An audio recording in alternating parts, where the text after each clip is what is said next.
مفتی صاحب کی بارگاہ میں سوال یہ ہے کہ کیا قربانی کے جانور کا دودھ بیچ سکتے ہیں؟ برائے کرم ارشاد فرمائیں۔ بیچ سکتے ہیں، بیچ سکتے ہیں جی۔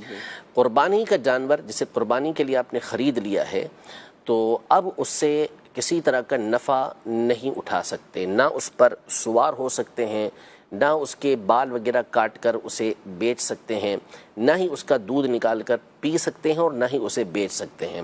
جانور کے تھن میں اگر دودھ ہے تو اسے پانی مار کر ٹھنڈا کرنے کا حکم دیا گیا کہ کسی طریقے سے وہ پانی کے ذریعے روک دے اس دودھ کو، تو روکنا ممکن ہو تو روک دے، اور اگر روکنا ممکن نہیں ہے، تکلیف میں آتا ہے جانور اس سے، تو دودھ نکالنے کے بعد اسے صدقہ کرنا یہ ضروری ہوگا۔